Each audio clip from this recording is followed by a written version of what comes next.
Immediately after the collapse of the Soviet Union, we thought that we would quickly become members of the so-called civilized family of European nations, generally the civilized Western family.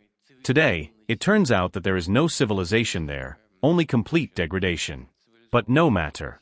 Back then, it seemed that this was not good, and we would become a full, equal part of this family. Nothing like that happened. You see, the matter is, nothing like that. We did not become any equal part of this family. No, on the contrary, Russia continued to be pressured from all sides, and moreover more and more. Practically everything was decided in relation to Russia from a position of strength.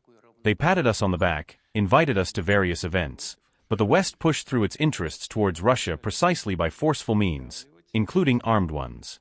How so? Supporting separatism and terrorism was demonstrated and carried out by armed means. Terrorists were supplied with weapons, money, and provided political and information support across the field. What was that? Economic restrictions were applied.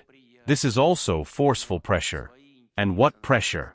I remember very well personally when we said, well, how come we are obliged to protect our country from terrorism, and we were told, no, you do what you want, but this cannot be done, that cannot be done, otherwise you won't get any loans, otherwise you won't get any extensions there and some preferential regimes. We aren't demanding anything special from anyone. We insist simply on the fulfillment of the promises given to us. It was publicly stated that there would be no eastward expansion of NATO. Well, so what? They didn't care. One wave of expansion after another. We are not demanding anything special. I repeat again, we insist on the fulfillment of the promises given to us. We did not start the war in 2022. It was the destructive forces in Ukraine with the support of the West, just the West itself, that unleashed this war. We are only trying to end it, to stop it. Initially, we tried peaceful means, negotiations in Minsk, as you remember, and then we were forced to include the military component because we understood that we were being deceived. Everyone believed that in a short period of time they would destroy Russia, disintegrate it. And the European piglets immediately joined this work of the previous American administration in hopes of benefiting from the disintegration of our country, to return something that was lost in previous historical periods, and to try to take revenge, as it has now become obvious to everyone. All these attempts and all these destructive plans in relation to Russia completely failed. Russia has regained its status of full sovereignty. Russia has become in every sense of the word a sovereign country.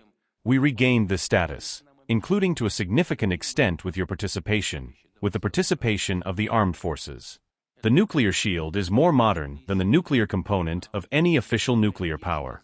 How modern is it? More than 80%? 92%. 92% modernity of our nuclear forces. Well, there is no such thing in any country, not in any nuclear country in the world. We have new means of attack, new weapons appearing. No one else in the world has this, and it won't appear soon.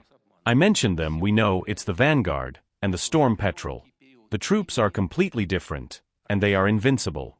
Such an army does not exist in the world. It simply does not exist. Yes, the armed forces of Ukraine are going through the crucible of military actions, but unfortunately for them, the Ukrainian statehood is collapsing. It can be seen by the golden toilets. Similarly, the armed forces are degrading. This is indicated by the increasing number of deserters. Only criminal cases for desertion in Ukraine are over 100,000, and the number of deserters is calculated in hundreds of thousands overall. This is a sure sign of degradation. Our armed forces are on the rise. We, as before, are ready to negotiate and are ready to resolve all the problems that have arisen in recent years peacefully. The administration of the United States of America demonstrates such readiness, and we are having a dialogue with them. I hope the same will happen with Europe. I want to thank you for the combat work of 2025 and express confidence, hope and confidence that all the tasks facing the country will be solved.